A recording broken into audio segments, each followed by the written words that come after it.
Bueno, muchísimas gracias, Virginia. Bueno, buenas tardes a todos y todas. Muchas gracias primero a las chicas que están organizando los seminarios este año por la invitación y la posibilidad.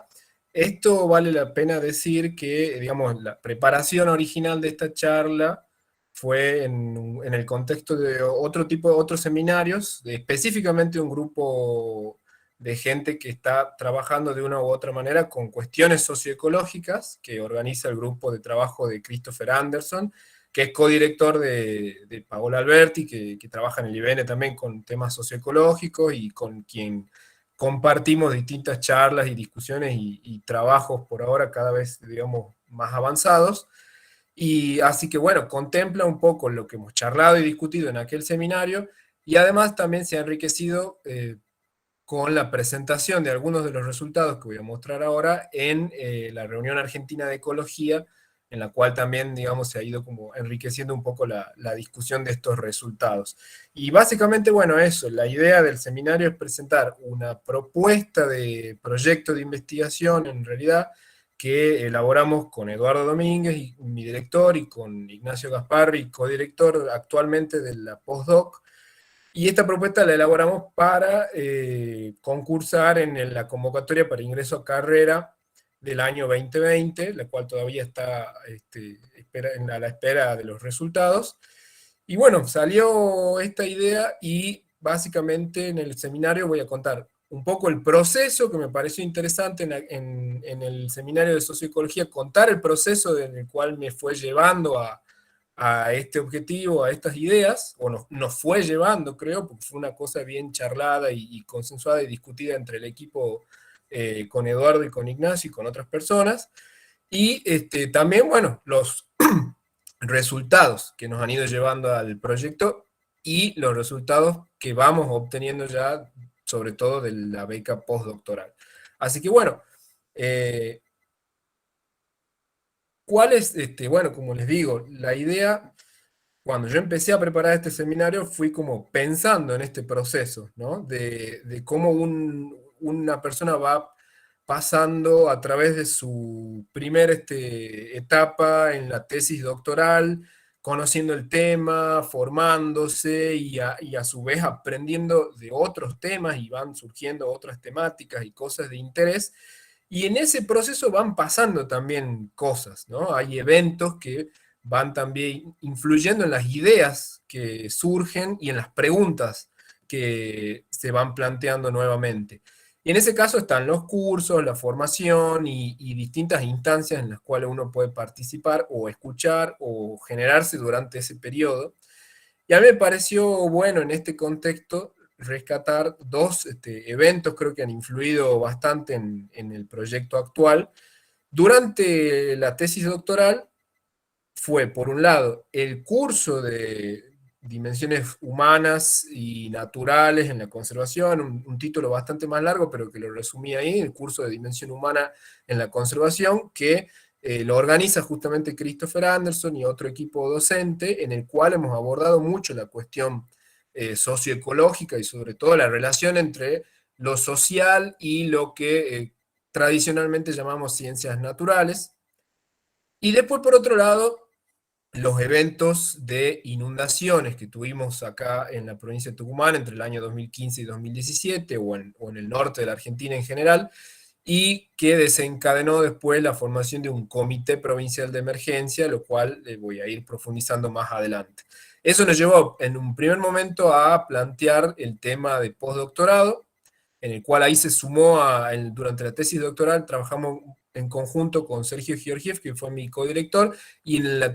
la beca postdoctoral se sumó como codirector Ignacio Gasparri, con quien ya empezamos ahí a interactuar también, y la interacción interdisciplinaria creo que también ha influido muchísimo en todo este trayecto. Ignacio, por ejemplo, es de título de grado ingeniero forestal,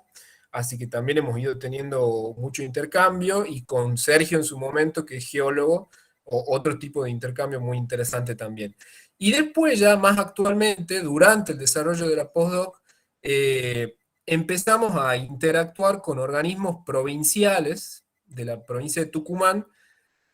que abordan de una u otra forma las problemáticas que a nosotros también nos interesan y cuestiones como la situación de los bosques y de los bosques de ribera en particular en la provincia y la posibilidad de encarar proyectos de restauración ecológica de riberas, contemplando también toda la problemática en parte de las inundaciones, pero también de la deforestación y de la pérdida de superficies boscosas en las zonas de llanura y pedemonte. Así que bueno, durante toda la charla en general voy a tratar de ir, mientras presento los resultados, hablando también sobre cómo estos distintos eventos han ido influyendo en nuestras ideas actuales. Bueno, ya que les hablaba del curso de cuestiones humanas y vinculadas a las cuestiones naturales, surge esta noción y este interés por la socioecología y por los sistemas socioecológicos. Bueno, como decía Virginia, a mí hace tiempo que las cuestiones sociales también me interesan mucho, además de las tradicionalmente llamadas para nosotros naturales, ¿no? Y cuando me encontré con toda esta temática de la socioecología, sentí, bueno, que combinaba muchos de mis intereses en un solo contexto que es la investigación, además de la docencia y de la política, que son otros ámbitos en los que yo también me he ido desarrollando estas ideas. Acá tenía a mano una estructura, un esquema conceptual donde poder combinar todas estas cosas en una misma situación. Y acá lo que tenemos básicamente es un esquema, una propuesta de esquema de sistema socioecológico de Collins y colaboradores, adaptado en el contexto de aquel curso y después en el contexto del desarrollo de los planes de trabajo que fuimos haciendo, a la realidad de las cuencas de la provincia de Tucumán como un sistema socioecológico, ¿no? Entonces, si bien este es un esquema general, van a poder ver que los ejemplos y distintas situaciones que están planteadas corresponden a la situación local de las cuencas, principalmente de Pedemonte y Llanura de la provincia de Tucumán. Y básicamente, para explicarlo rápidamente, este esquema se divide en dos grandes dimensiones, la dimensión biofísica, que es a la que comúnmente quienes trabajamos en biología, en ecología, estamos acostumbrados a abordar, pero también la dimensión social. Y la conexión entre estas dos grandes dimensiones son, por un lado, lo que llamamos pulsos y presiones, que serían las situaciones de impacto que nuestra especie genera para con el resto de la dimensión biofísica en sus distintos niveles, y por otro lado, en la circunferencia de abajo, el concepto de servicios ecosistémicos o beneficios ecosistémicos como conector también de la dimensión biofísica y la dimensión social, contemplando que nuestra especie se beneficia de muchos de los componentes de los ecosistemas y de su dimensión biofísica. Entonces esto permite hacer toda una serie de interconexiones entre estos distintos sistemas y por supuesto plantear, en este caso el modelo original de Collins, plantear hipótesis entre las distintas esferas del modelo, del esquema, pero en mi caso adaptándolo también, ¿por qué no?, a preguntas, ¿no? Pensando un poco en la metodología del ciclo de indagación de Peter Feintzinger, más allá del método hipotético deductivo, acá muy bien podríamos reemplazar las hipótesis también por preguntas de trabajo u objetivos de investigación. Entonces eso nos permite ir conectando una esfera con la otra. Y esto va a ser como la base de las distintas temáticas que vamos abordando en la charla. Por supuesto, todo el desarrollo de la tesis doctoral y de los trabajos que ya venía haciendo, tradicionalmente han sido enfocados en la dimensión biofísica. Y tenemos una idea después de los años del doctorado y de los trabajos, y bueno, y todo el trabajo y los antecedentes previos que hay en el IBN y todo el trabajo de equipo, hay una noción bastante detallada y profunda de la dimensión biofísica de los sistemas fluviales de la provincia de Tucumán y del noroeste de la Argentina, de los ríos, de la ecología de ríos, del conocimiento de la composición de las comunidades biológicas de los ríos, principalmente de invertebrados acuáticos. Tenemos una idea más clara ahora de cómo varía esa estructura y esa composición a lo largo del paisaje, a través de las ecorregiones. Por otro lado, también en el transcurso de la tesis doctoral empezamos a trabajar hacia afuera de los ríos, abarcando comunidades muy vinculadas como la vegetación de ribera, los bosques de ribera, y también tenemos una idea más clara en este momento de esa composición y esa estructura y cómo varían a través del espacio en estas distintas ecorregiones que tenemos en la provincia y en la región. Y finalmente nos permitió establecer una clasificación integral de los ríos de la provincia de Tucumán, lo que finalmente nos permitió desarrollar una tipología de ríos para la provincia de Tucumán, lo cual tiene una importancia fundamental para el biomonitoreo como estrategia de evaluación de la calidad ecológica o ecosistémica de los ambientes fluviales, de los ríos y arroyos de la provincia, y que tiene muchas implicancias en términos también de manejo y de herramienta de uso en distintas opciones de la administración pública y de la administración científica también y provincial, que esperamos esto colabore a un mejor uso de los indicadores biológicos, poder conocer cómo estas comunidades varían a lo largo de distintos contextos geográficos en la provincia. Entonces hasta acá básicamente tenemos una idea principalmente del ámbito biofísico, ¿no? Y bueno, hacia el final o en los periodos intermedios de la tesis doctoral, un evento, como les decía, importante que sucedió fue, bueno, todo este periodo de muchas precipitaciones en la provincia, contextualizados en el evento climático del Niño del año 2015-2016, con un último evento en el 2017, que ya había tenido situaciones muy complicadas en cuanto al derrumbe de puentes en muchos ríos y arroyos de la provincia durante el 2016 y 2015, y finalmente termina con una gran inundación en la ciudad del sur de la provincia de Tucumán, de La Madrid. Las personas de Tucumán recordarán este evento, que fue, por supuesto, muy relevante, muy importante, que estuvo presente en los medios de comunicación mucho tiempo y que motivó la conformación del Comité Provincial de Emergencia, que ahora nos es más común, ¿no? Hablar del COE después de la pandemia, pero en aquel entonces no era quizá algo tan común. Y este Comité Provincial de Emergencia se reunió y convocó a un grupo de expertos, de personas de la universidad y de CONICET y de distintos centros de investigación y académicos para brindar posibles herramientas o ideas para abordar esta temática de las inundaciones más allá del caso puntual de la Madrid, pensando también en la situación a mediano y largo plazo. Bueno, como ven en la foto, fue un evento muy grande, ¿no? Que provocó la migración prácticamente de gran parte de la ciudad, y como ven en las fotos, el río desbordó, no solo el río Marapa, que es este río que vemos en la foto, sino también un arroyo cercano que cruza también y encierra de alguna manera la ciudad entre los dos cuerpos de agua. Y esto, bueno, básicamente nos llevó a plantear nuestro tema y objetivos de la beca postdoctoral en la cual estoy desarrollando actualmente, para utilizar los conocimientos previos que teníamos y nuevos conocimientos para empezar a pensar y a brindar herramientas sobre un plan potencial de restauración de bosques de ribera en la provincia de Tucumán.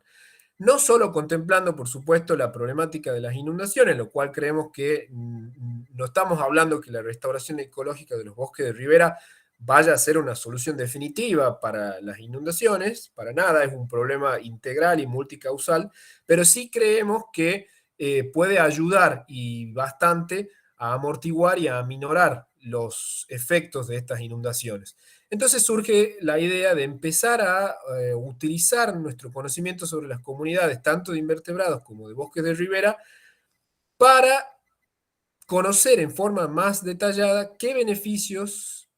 podríamos tener de una restauración de los bosques de ribera de la provincia y qué compromisos deberíamos afrontar, ¿no? En términos de servicios ecosistémicos y de cambios de uso del suelo. Y ahí básicamente empezamos a explorar, ampliar la dimensión biofísica hacia la dimensión también, digamos, dentro de la dimensión biofísica, más allá de la estructura y la composición de las comunidades, avanzar hacia los aspectos funcionales de los ecosistemas fluviales, cosa y tema que ya se viene desarrollando en el IBN hace tiempo por parte de Celina Reinaga. Entonces lo que estamos hablando acá es una interacción, digamos, profundizar las interacciones y ampliar las comunidades a las cuales venían estudiando Celina en cuanto a los rasgos funcionales, también ampliarla hacia la vegetación de ribera, y eso nos lleva a los primeros, digamos, resultados e interacciones que tenemos durante estos últimos años en la beca postdoctoral, de los cuales podemos por ahora tener unos resultados parciales de, bueno, más allá de la composición de las riberas y de sus especies, ¿cuáles son los rasgos funcionales que podemos ir conociendo de la vegetación de ribera, tanto de la ecorregión de Yungas y del Chaco, y cómo se relacionan estos rasgos con distintas variables de los ríos, en este caso con variables geomorfológicas que hemos empezado a evaluar primero, y de ahí sale uno de estos primeros objetivos. Trabajamos sobre la base ya de los sitios y muestreos que veníamos realizando en las riberas de Tucumán. Algunos rasgos biológicos pudimos tomarlos en campo, tenemos datos de alturas, datos de tamaño y de medidas de las diferentes especies, y otros rasgos hemos ido complementando con material también bibliográfico de las distintas especies que encontramos en las zonas de ribera.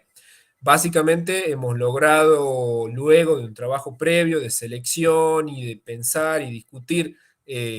rasgos para poder estudiar, hemos seleccionado una serie de 12 rasgos funcionales de la vegetación de ribera para analizar. Y en este caso, bueno, vale la pena empezar a mencionar que acá se suma al equipo de trabajo Mayra Piscinetti como estudiante, quien esperamos muy prontamente que se pueda sumar también ya como profesional, como becaria al instituto. Eso también está en espera los resultados de esa convocatoria, para empezar a profundizar también este tema, ¿no? Y de ahí que logramos trabajar y avanzar con esta primera aproximación a la ecología funcional de la vegetación de ribera de nuestra área de estudio. Básicamente, ¿qué logramos obtener? Trabajar con la altura, el tipo de hoja, las formas de las hojas, los tamaños también de las láminas, la forma de vida de las distintas especies que tenemos en riberas, los tipos de frutos, las dimensiones de esos frutos, los tipos de dispersión que podemos encontrar, la fenología del follaje y caracteres reproductivos como el periodo de floración y de fructificación, además de la densidad también de las especies que poseen madera y distintas modalidades de rasgos que pudimos analizar. Y en un primer avance y en unos primeros resultados, lo que podemos ir empezando a ver es que, bueno, hay una tendencia a agrupar dos tipos de grupos de especies en base a sus rasgos funcionales. En un primer análisis, a partir del análisis RLQ, obtenemos un grupo con especies principalmente de vida arbórea, también especies lianescentes, de altura media, densidad de madera alta, con hojas compuestas y pequeñas, formas oblongas u otras formas, floración en primavera, frutos medianos a grandes y dispersión zoócora. Y por otro lado, un grupo de formas de vida herbácea principalmente, altura baja, densidad de madera baja o directamente sin leño, hojas simples, medianas a grandes, de forma principalmente lanceolada, y floración en verano, fructificación en otoño y en este caso dispersión anemócora. ¿Y cómo empezamos a ver que estos grupos se relacionan espacialmente en las riberas? Nosotros evaluamos sectores en la ribera cercanos al río o a los arroyos, cercanos al agua o a las zonas de inundación, y sectores alejados de la zona, más alejados de la zona fluvial, de la zona del río, y además contrastamos las distintas ecorregiones, Yungas y Chaco. Y a grandes rasgos lo que empezamos a ver es que el grupo 1 estaría más asociado a zonas adyacentes de mayor pendiente y altitud, correspondientes principalmente a las zonas de yungas por arriba del pedemonte, las zonas de selva y de bosque montano. Mientras que el grupo 2 estaría más asociado a zonas ribereñas, más cercanas a los cuerpos de agua, pero también a zonas adyacentes en los casos de ríos de menor altitud, en los ríos de llanura y de pedemonte principalmente, ríos con mayores anchos de canal, o sea, mayores tamaños y una mayor área de inundación, y también menores pendientes, o sea, zonas más planas donde hay una menor diferencia entre la pendiente entre la zona adyacente y la zona de ribera. Y estos sitios son los correspondientes principalmente a Pedemonte de las Yungas y a la llanura chaqueña, a la zona del Chaco seco. En unas primeras reflexiones y conclusiones de este análisis, bueno, en primer lugar, es un primer estudio que hacemos de rasgos funcionales en vegetación de ribera, lo cual nos va permitiendo ver patrones funcionales entre los sectores y los ecosistemas evaluados, pero tenemos que avanzar en los estudios funcionales y pensamos que pueden ser muy productivos para definir los límites de la ribera, límites más específicos de ribera para cada ecorregión o tipo de río, lo cual tiene implicancias muy importantes en términos de protección de los márgenes de ribera y de manejo también de los márgenes de ribera. Pensar que no van a ser las mismas dimensiones probablemente las específicas para Yungas, para Chaco o para estos sectores de mayores o menores pendientes que hemos identificado. Y por otro lado también para mejorar la cuantificación de los servicios ecosistémicos del bosque de ribera, de los cuales vamos a hablar más adelante, pero que hasta ahora a grandes rasgos tenemos algunos datos cuantitativos importantes, pero muchos otros son más bien estimaciones que pensamos que se pueden afianzar mucho más a partir de los datos funcionales que vamos encontrando. Puede ser el caso de la cuantificación del secuestro de carbono en cuanto a las densidades de maderas, la regulación hídrica, ¿no? Pensando en tanto la fenología de las especies de ribera como los tamaños de sus órganos foliares. Y también esto es muy interesante que surge de los frutos, la disponibilidad de frutos y los tipos de dispersión, como para pensar en la provisión de hábitat y de alimento que generan los bosques de ribera también. Entonces, hasta acá vamos avanzando en este esquema de sistema socioecológico y tratando de conectar también la dimensión funcional biofísica con los servicios ecosistémicos de los bosques de ribera. Y así es que, bueno,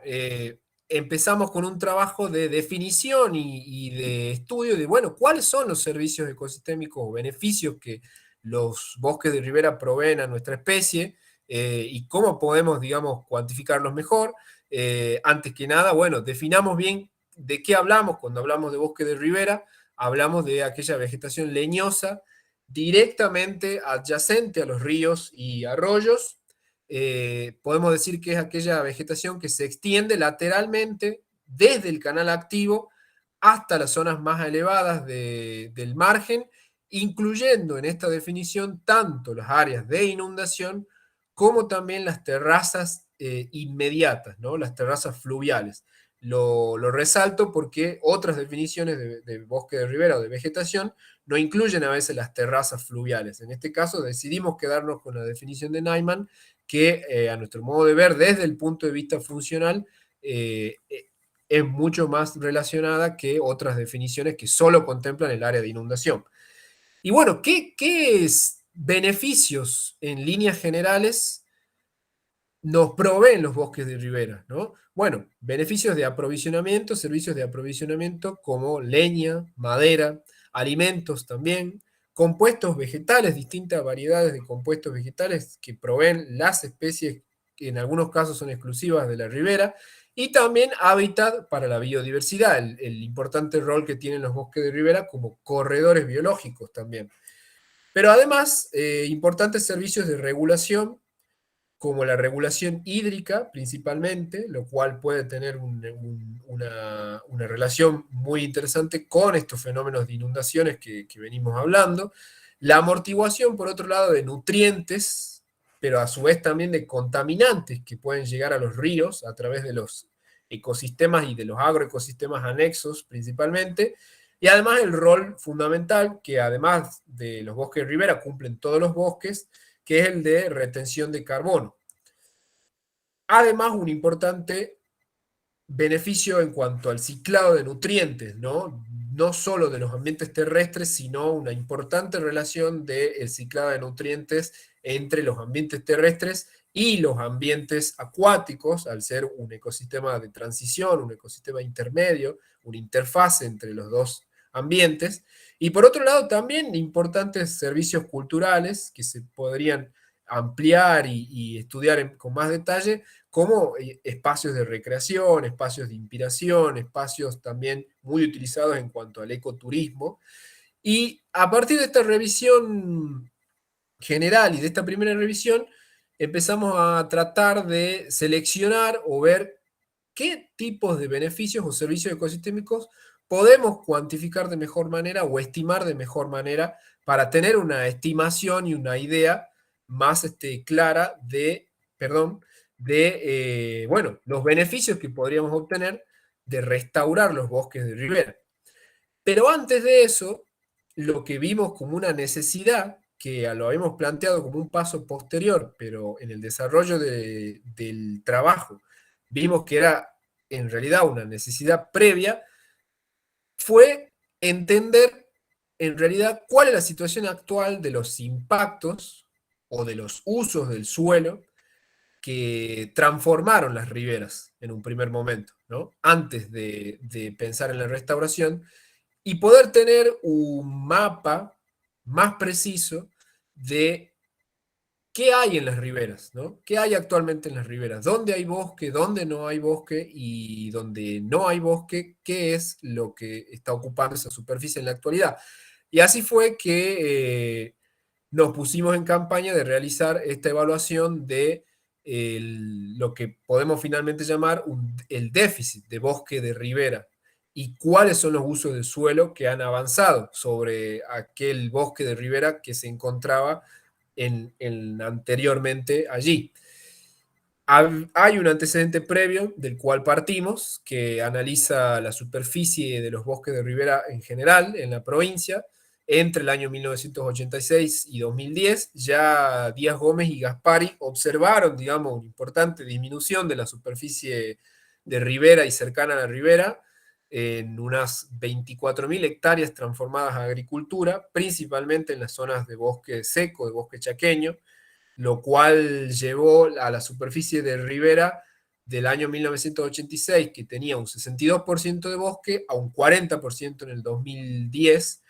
en ese caso contemplando un ancho de 500 metros de ribera, ¿no? En nuestro caso, quisimos tener un dato más específico y más actual, con lo cual definimos distintos anchos de buffer o de zona de amortiguación de ribera,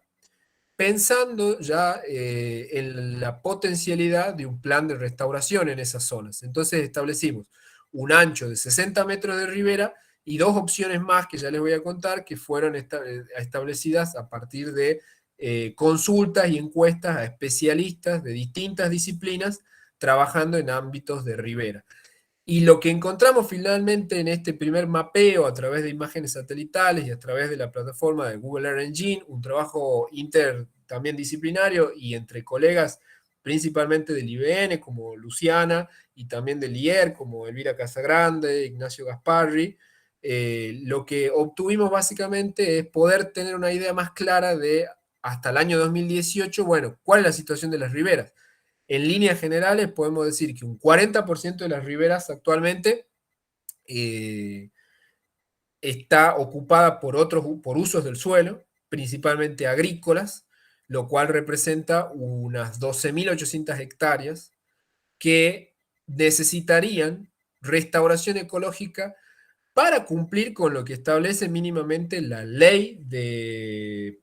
ordenamiento territorial de bosques nativos provincial, la cual establece un margen de protección de 57 metros de ribera, nosotros redondeamos en 60 metros, dentro de zona roja y zona amarilla, o sea que esas zonas podrían tranquilamente estar protegidas en la actualidad, pero el 40% de esas áreas están ocupadas actualmente por agricultura. Y además fraccionamos la zona de Pedemonte y de Llanura de Tucumán en sectores más allá de la ecorregión, también pensando en los usos agronómicos que esos sectores tienen y los clasificamos básicamente en un sector pedemontano, un sector de llanura húmeda y en un sector de llanura semiárida. Y lo que vimos es que la región con mayor déficit de ribera, de bosque de ribera, es la zona de la llanura húmeda que está ocupada en la actualidad principalmente con un uso agrícola de caña de azúcar, un uso cañero. Entonces, volvemos a esta idea de la restauración ecológica como una opción, como una política pública para colaborar y aminorar con distintas problemáticas que surgen, como la que ya mencionamos de la ribera, pero que además podría, de las inundaciones, perdón, de ribera, pero que además podría aportar mayores beneficios en otros términos, como también la amortiguación de cambio climático y otras cuestiones que vamos a ver a continuación. Y ahí es que nos ponemos en campaña de empezar a estimar cuáles son los potenciales beneficios que podríamos obtener de una restauración de ribera a nivel del paisaje, ¿no? Contemplando estas diferentes superficies y estas medidas alternativas concretas de zonas de amortiguación que se podrían plantear y proponer en un potencial y eventual plan de restauración de las riberas de la provincia de Tucumán. Entonces, a partir de estos datos de superficie que pudimos obtener,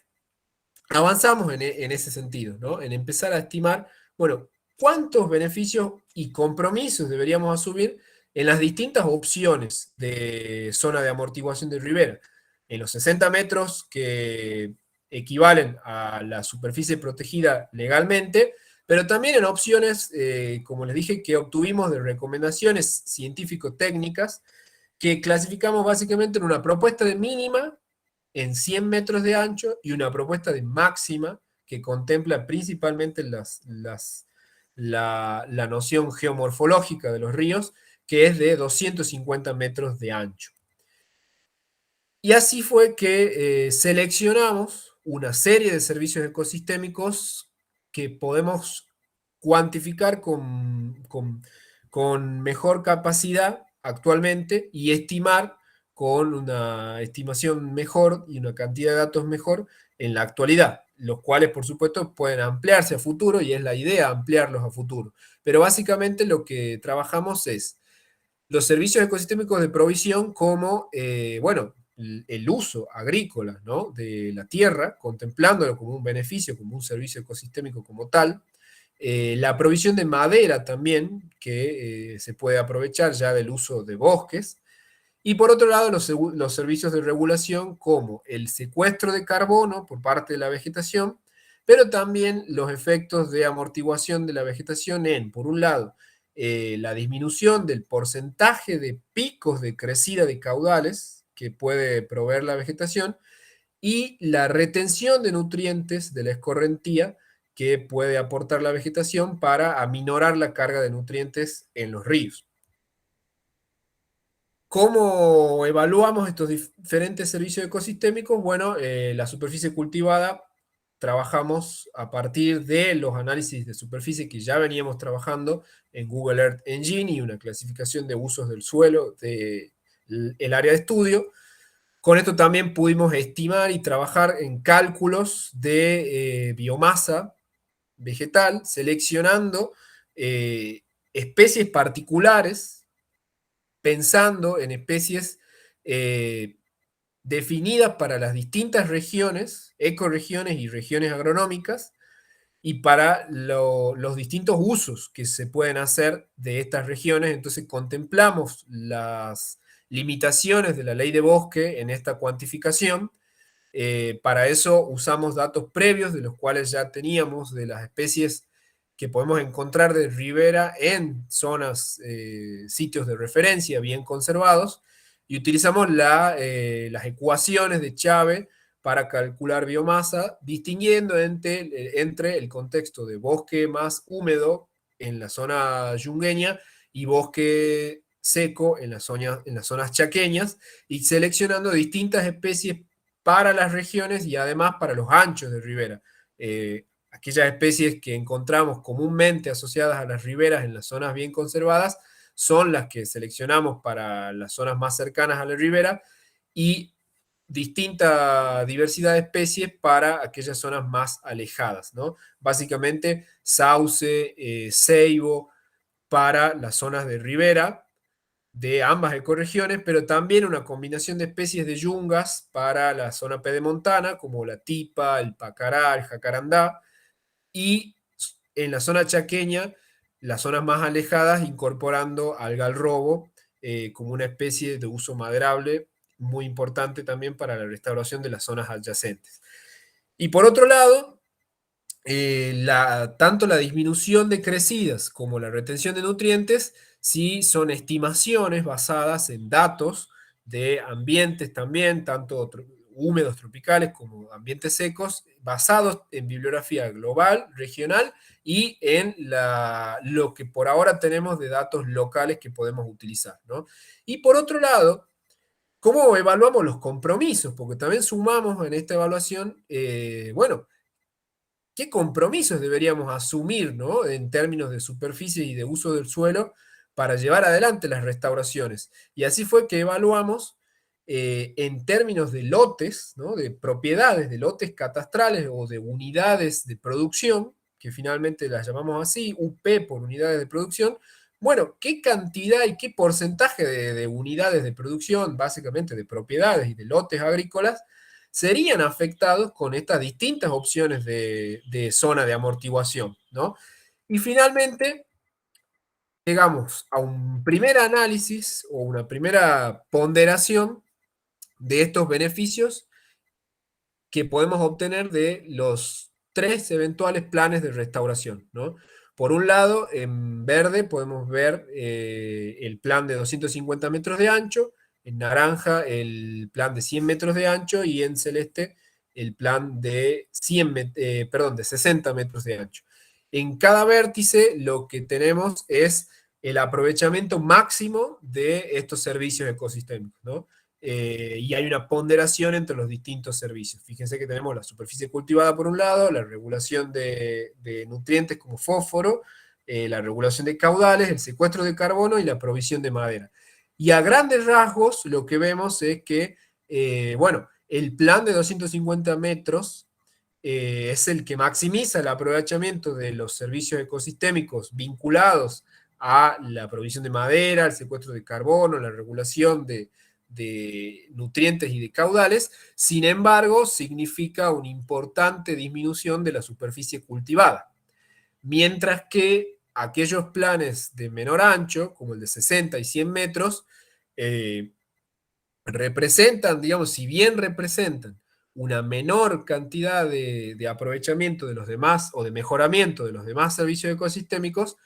conservan o son más conservativos en cuanto a la cantidad de superficie cultivada que se vería afectada con estos planes de restauración, lo cual por supuesto tiene implicancias en cuanto a las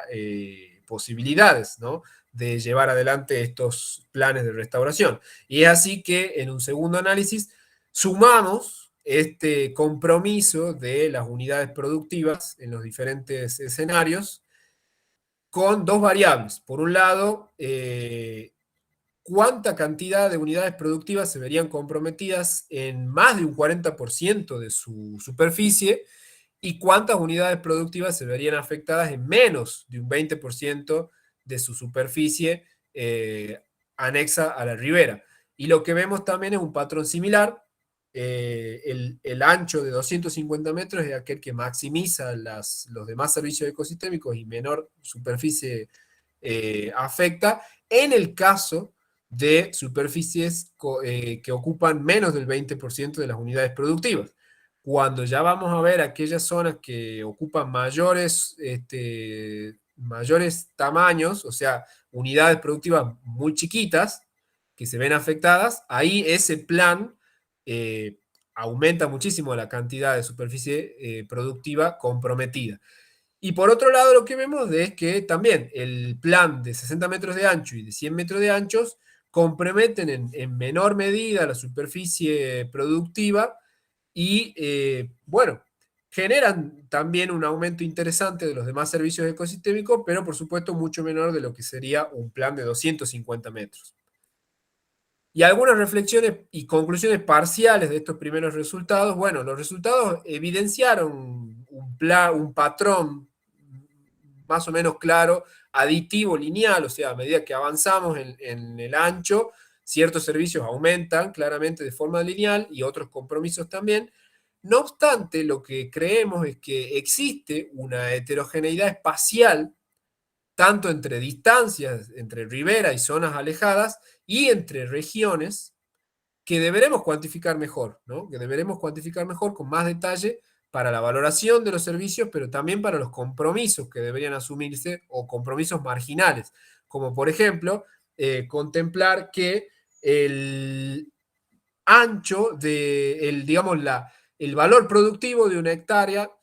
probablemente no sea el mismo entre regiones y cultivos y tampoco entre la cercanía al río y alejados del río, contemplando sobre todo este componente de que hay zonas que se inundan, se anegan y por lo tanto ese valor tenemos que cuantificarlo de alguna manera. Por otro lado, surgen en la interacción, como les decía, en los distintos seminarios donde hemos podido charlar estos resultados, también preguntas interesantes. Bueno, más allá de todo esto, ¿hacia dónde y hacia quiénes van los beneficios, ¿no? Del uso de la tierra, del uso del suelo y de los servicios ecosistémicos, ¿no? Diferenciar entre actores sociales también y regiones que se ven más o menos beneficiadas con estas situaciones. Y lo que esperamos es que esta información nos ayude a optimizar también los planes de restauración ecológica para poder balancear esos beneficios y compromisos. Y por otro lado, bueno, también lo que nos va surgiendo esta recomendación, y acá surge la idea fuerte de incorporar el componente social en el plan, de analizar, por otro lado, las diferentes realidades de los actores sociales en los diferentes contextos de estas zonas de aprovechamiento y estas unidades productivas. Y es donde finalmente nos planteamos el desafío de abarcar la dimensión social con más detalle y con más profundización dentro del esquema del sistema socioecológico y vemos, ¿no? A grandes rasgos, principalmente ahora en el transcurso del trabajo, que podemos a grandes rasgos distinguir tres grandes grupos de actores quizá en este tema. Por un lado, eh, aquel sector académico, científico, técnico, ¿no? Preocupado e interesado en la cuestión de los bosques de ribera. Esto se ha ido viendo manifestado en diferentes instancias, tanto de intercambio y de charla con diferentes colegas, como en diferentes instancias de paneles de expertos y seminarios. Por otro lado, bueno, surge a partir de esta interacción y comunicación con diferentes también organismos provinciales, la realidad de que a los actores productivos también les interesa y están afectados por estas diferentes temáticas, ¿no? Productores que han tenido anegamientos muy importantes de sus áreas productivas en el contexto de inundaciones, pero además zonas que también nos han ido llegando en los comentarios y el intercambio de conocimiento de personas que están siendo afectadas por la erosión, además de los márgenes, zonas que se deforestan y generan erosión de margen en los campos aledaños. Bueno, los actores productivos del sector agrícola también aparecen acá como un sector muy interesante a empezar a incorporar. Y finalmente, por supuesto, los actores, las actoras y actores del sector